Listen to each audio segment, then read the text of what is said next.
আশা করছি সকলে ভালো আছেন। আজ যে আমি কাজটা আপনাদের সামনে তুলে ধরব, সেটা এমন কিছু জিনিস দিয়ে তৈরি যেগুলো আমাদের বাড়তি থেকে যায়, বা কোনো কাজ করলে তার টুকরো হিসাবে আমরা সেগুলোকে ফেলে দিই, যেমন পিসবোর্ড, কাপড়ের টুকরো ইত্যাদি। তো দেখুন কাজটা শেষ পর্যন্ত কেমন হয়।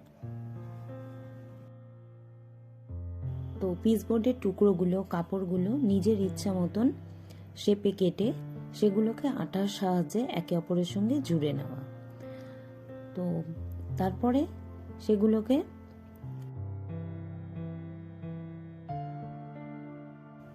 তারপর নিচের দিকে যে বেসটা ঝুলবে সেটাকে একটু ভারী করার জন্যে সেটাতে আমি দুটো পরতে লাগিয়েছি, একটা সামনে একটা পিছনে, যাতে পেছন থেকেও খারাপ না লাগে আর জিনিসটা খুব হালকাও না হয়। দেখে নিন কিভাবে করেছি। এরপর টপ পোর্শনটায়, যেটা আমাদের কানের সঙ্গে আটকে থাকবে, সেখানে আঠা দিয়ে বেসটাকে জুড়ে নিচ্ছি, মানে কানের দুলে যেটা ডাঁটি সেইটাকে জুড়ে নেব।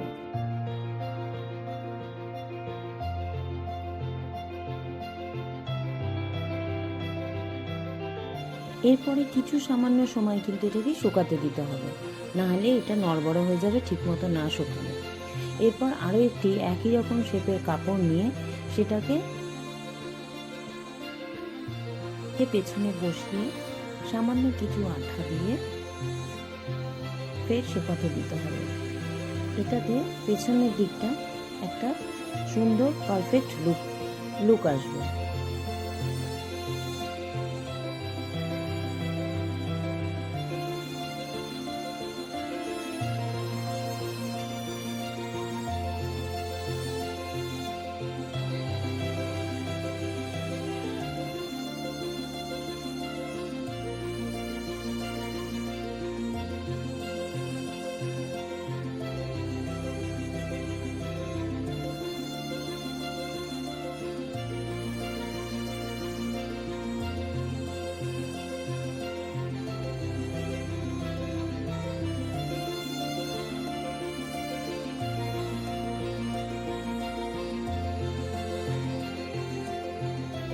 এরপর মেটালের বল চেন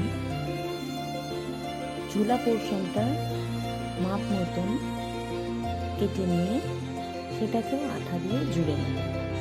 এখানেও একই রকমভাবে বলবো যে আঠা দিয়ে জুড়ে নিয়ে ফের কিছুক্ষণ শুকাতে হবে। এমনকি যাই কিছু আমরা আঠা দিয়ে করব না কেন, সেই জিনিসগুলোকে একটু শুকাতে দিলে পরে খুব সুন্দর একটা ফিনিশিং লুক আসে। না হলে পরে আঠা তো না শুকালে খুলে আসার সম্ভাবনা তো থাকেই, আর ফিনিশিং লুকটাও না তেমন একটা মনের মতন হয় না।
এরপরে দেখলেন নিশ্চয়ই যে আমি কেমন দুটোকে এক জায়গায় ধরে, বেস হোক আর ঝোলা দিকটা হোক, এক জায়গায় ধরে পরে দুটোকে চিহ্ন করে নিলাম যে কোন জায়গায় আমার ফুটো করলে সুবিধা হবে। তো ফুটো করে নেওয়ার পর জাম্পরিং দিয়ে উপরের বেসটিকে আর নিচের ঝোলা অংশটিকে জুড়ে নেওয়ার পালা। ব্যাস, তাহলেই সম্পূর্ণ আমাদের একটা সুন্দর ডিজাইনার কানের দুল।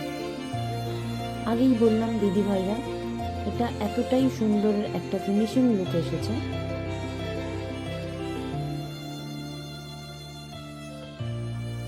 যে কোনো আউটফিটের সঙ্গেই পরা যাবে। আর কেমন হলো শেষ পর্যন্ত দেখে আমাকে কমেন্ট করে জানাবেন, আর একটা লাইক ও সাবস্ক্রাইবারের মাধ্যমে পাশে থাকবেন। টাটা।